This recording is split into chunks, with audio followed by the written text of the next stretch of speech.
Hello, everyone. Happy New Year, and welcome to the Toku Portal podcast for Kamen Rider Zero-One. I'm Vashi V, and joining me today is. Rye?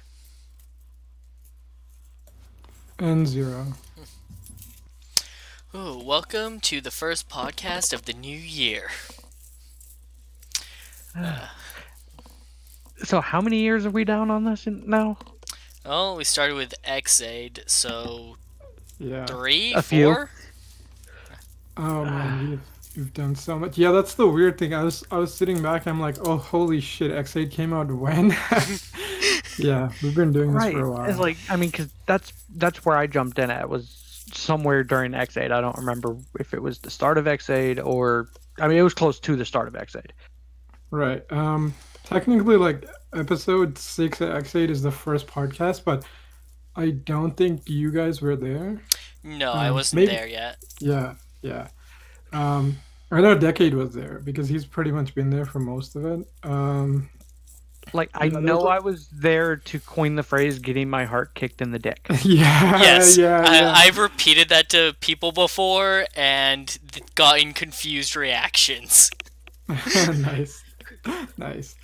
So yeah, so you probably came in pretty quick because that's before Because the that was queue. the, yeah. So Um, but anyway. Oh, this also, is, okay. Go ahead. Go ahead. and at the same time, this is episode 298. Yeah, yeah. Well, okay. So this is the weird thing. 298 on the YouTube channel. Uh, there's roundtable episodes, and then there's recorded episodes that have never been uploaded.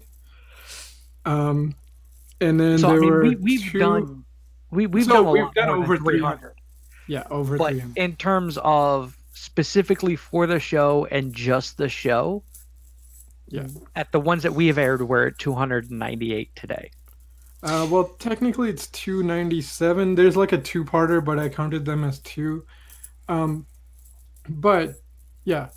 So like, there's other episodes where we have like two episodes in one episode, so it would even out eventually. Like But yeah, Q it's Ranger and insane. Xaid.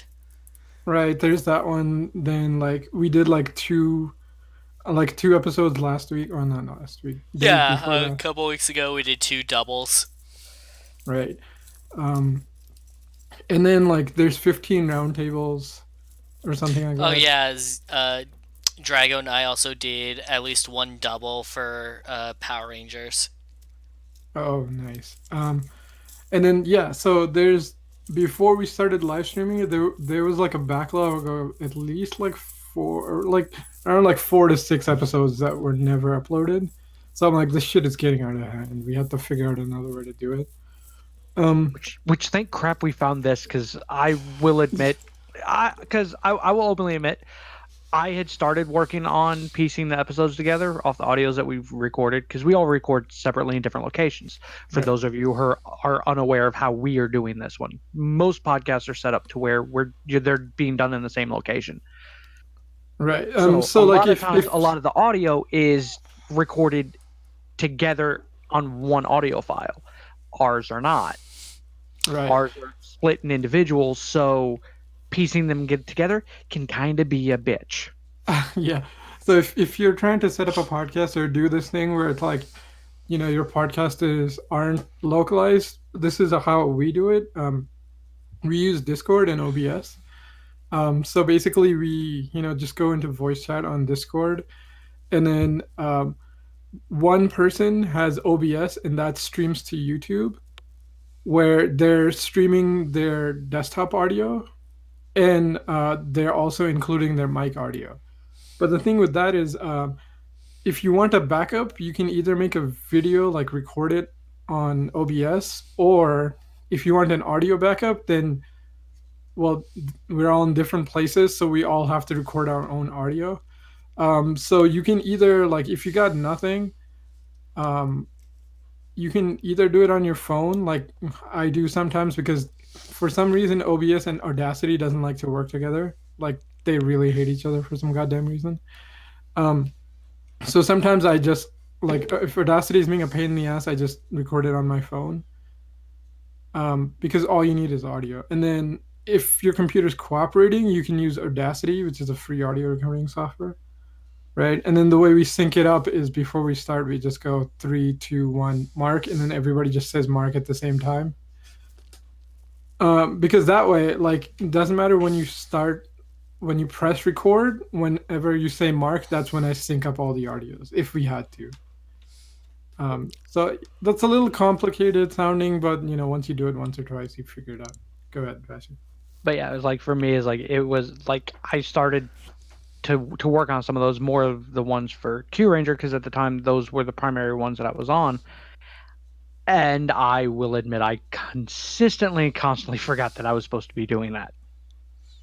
Like, and it got to a point where I'm like, yeah, we need to find another system, which thankfully Zero had found live streaming, which seems to work a lot better. Yeah. Like the only issue that we really run into, and I realize this is entirely off topic for what we're doing, but whatever, it's the new year. Is if somebody's audio is cutting out, like for us it's fine. Like if the audio is cutting out on my end in my headphones, as long as it's coming through fine on Rise, it's fine because Rise catching all the audio. Whereas if I was the one who was recording it and sending the stream to YouTube, any audio that I miss is just gone. So there is a downside to it, and that's just more internet connectivity and whether or not your computer is a piece of crap. Right. And like there are solutions where it's like because we use OBS and stuff, instead of like just the standard YouTube direct streaming thing, it's like we all have backups of OBS going. So like let's say like shit, Rise having a really bad time streaming it, as long as we don't press stop on the YouTube stream, like Rise stream can stop, or like he can stop his OBS and I can start mine, and YouTube will stitch it back together once it's done. Um, so there are advantages, but yeah, it's like if you're trying to do it in one, it's a real pain in the ass, especially if you try to do OBS and YouTube. Like, holy shit, like computers don't do that. Like, yeah, if you have like a decent streaming setup, it'll be fine, but usually, or if you're trying to do YouTube, OBS, and Audacity, like something will fuck up in those three. Um, so it's just finicky software crap, but you have to be aware of that. And then if that's happening, just dump Audacity. Um, just try to do OBS and YouTube, and then record your audio somewhere separately. Anyway. And now since that we are done with the impromptu, here's how to do a podcast, which I inadvertently started, and I realized I'm the one who started that. Yeah. Now to get to what we're here for, and that is Kamen Rider Zero-One. Yeah, but before this episode, we did have a comment from the last Rider podcast, which is by Rockman Fan 100, and he basically said, "Did you guys forget the evil Izu in the opening? Could she be the final boss?" Thoughts on this? The evil Izu in the opening? Like there's the a time flash stop during the opening where like she's got her hand up. It's a brief moment. And Pixie was the one who pointed it out to me. I would accept that, but I know Ryder better. Yeah. That's my problem too. I'm like, well, technically, there's nothing stopping her from being the final villain, but there's a couple problems, or like traditionally, or like okay, here's the cynical way of looking at it. Right, Ryder's never had a male female villain. Okay, there's like one. It's in Kuga, right? And even then, she's not the final villain. She's like the second last villain, and like Ichijo defeats her, right? Um, so the thing is, like, yeah, we've never had like a female villain be the final villain. Um, Two is okay. We're doing this nice thing of like, hey, female characters get to live. Let's not fuck that up, right? Please not, and Yeah. don't do the bullshit of, hey, here's the last episode, or yeah, it was either last episode or the second to last episode, and have a female character sacrifice themselves for everybody else, Yeah, let's not only to fuck. have them come back because and no void the fact that they killed themselves Oh because god. Bugster. Yeah, that was stupid. I mean, right? And then you either have Poppy or you have Tsukiyomi, in which case they're both terrible. It's like, why are you even doing this? Right? But with And like then the other thing also I didn't just notice because of this episode is like, all right, who are the assistants? Right? So we have three presidents, right? Like Arto has Izu, the vice president has his one, Yeah. and Zaya's president is basically Yua is basically his, right? Yeah. He intends to take Yua to the top with him in their evil master plan. Yeah, right, right, that is a and so, 1000% complete. right, Yeah, exactly, and yeah, then I had the realization the other day of, oh my god, that's why he's called Thouser. oh my god, holy Because he shit. doesn't understand how math works. I mean, to be fair, I don't think the writer of this of X8 or Zio understands how math works because I'm like, okay, dude, stop. I'm going to take the keyboard away if you throw another number into this. Like, just stop. But Right? that's why in the Genom Laser movie it's level God. Oh my god. Okay, you know what? Fuck it.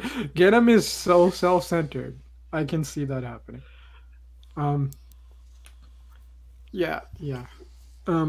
But as for like the final villain, like I don't see Izu being the final villain because I feel like she's too like important to Arto to become evil. Like, okay, she might have a section where like she kind of changes side, like Like they did with um, Poppy. yeah, Poppy. I was gonna say hero, but Poppy makes more sense too. But like, I don't feel like she's final villain unless like Arc somehow takes her over. So, I did pull up the intro to take a look, and I'm looking at the scene. Uh, like, it has her turn towards the camera with the evil eyes, and she holds her hand up, and I never noticed before, but she is holding something in her hand, some kind of computer chip or something. And then the camera pans down to a puddle, sinks into the puddle where it shows the arc, which I realize now is super cool because that's referring to how the arc is sunken. And it goes into the arc's red glowing eye, and then pans back out to show like the Magir. Yeah, see, Like like the that is intro to this show is fucking amazing. Oh yeah, it's actually a yeah, lot better than I realized, and I already thought it was amazing. yeah, it's And then pretty good. on top of that, we have the music, which is the only song in history that has 404 error not found. I don't And know about makes the only song. sense. And makes sense. And makes Yes, sense. and it Yeah. makes sense. Oh But man, it's so like good. the comment I'm about to make is going to sound extremely sexist, but this is coming from my view of Toei, more so Toei than Bandai, because I feel this is more Toei's input than Bandai's. They don't really like female main characters. Okay, Like so they are historically speaking, they are fucking terrible with them. right, so With here's with them okay. One deciding problem: to you're letting Bandai off the hook way too early because like Wizard, right? Right. So, um, like yeah, Bandai is a piece of shit company, and like I give them no credit or like respect. So well, go ahead with your rant on in that. terms of like the toy making and stuff like that, and how much they push for shit in the show is like, yeah, I have no respect for Bandai. Dude, Bandai doesn't Bandai even has make ruined female some rangers. shows because of this shit. But Yeah, right, writing but wise, I blame Toei more, yeah, mainly okay, because go ahead. this is regardless of who's funding the special effects and the toy production and all this other shit, it's Toei's fucking show. Right, it's actually what the problem is are like certain producers at Toei, because this runs back like a long time, like fucking Hibiki, right? Like, okay, yeah, Bandai did a lot of bullshit in Hibiki, but they could have still made Akira a female writer, right?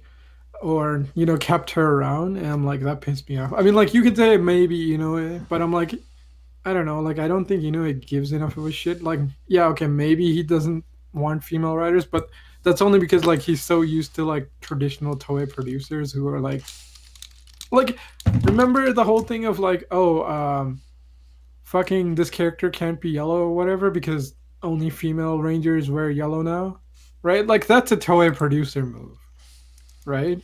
In one of the Sentais.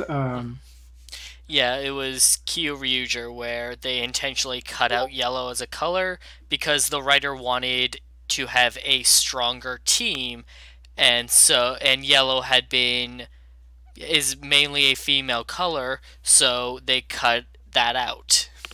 Right. So, I mean, did the writer want that, or because I heard the producer insisted on that shit, I and don't I'm know like, who it that's was, but basically they were being sexist.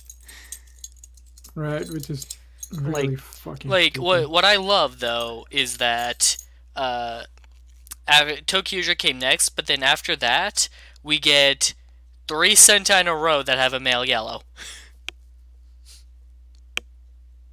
hell, our next one's gonna have a male yellow.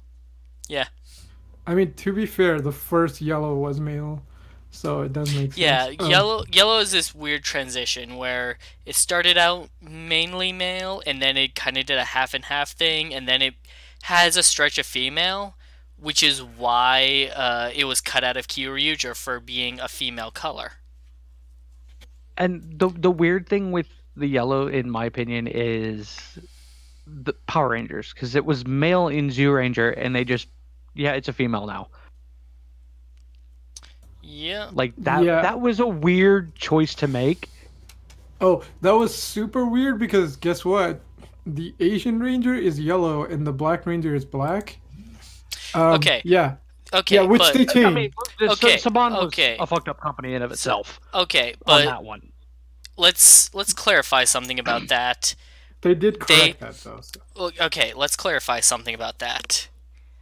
When the actors audition for the parts, first off, those they auditioned for those parts. Second off, because the actors were not physically wearing the suits, it took them for even the producers a while to realize what they had done. Like it was With it was more. To be I fair, I don't mean, give Saban a Like lot of credit, like but yeah, it at was least they It finished it was together. accidental racism in this yeah, particular case. so Yeah. And like the once company they was did still a figure it piece out, of shit that abused David Yost for being gay, but and refused to that pay their was people. very much accidental racism. Like, and then once they did figure it out, and then had the issues because they were already having issues with paying them in the first place. Remember That that those actors quit because they wanted to get paid more. right, so like they quit, and by at that point they had realized the problem that they made, so they fixed it with uh, Johnny Young Bosch, Karen Ashley, and Stephen Cardenas. Which, holy crap, I said all their names correctly. Um, Yeah, that's pretty impressive. that one amazes me because I keep forgetting Stephen Cardenas and Karen Ashley's name. I keep forgetting Karen Ashley, actually. Honestly, the only reason why I keep remembering it is I do follow Johnny Young Bosch on Instagram, and he shares a bunch of pictures of them at cons, and that's the only reason why the names have stuck with have started keeping to stick with me. Like, yeah. But Like, in terms of Toei themselves, like they've gotten better with it to a point because some of their villains are females and some of their female villains are fucking amazing. Like, I will openly admit that, like, one of my favorite female villains is from O's. Mizul. Yes, I fucking loved Mizul. Granted, yes, minor villain, but then again, they really only had the minor villains. Yeah, I mean, again, like I said, Kuga, like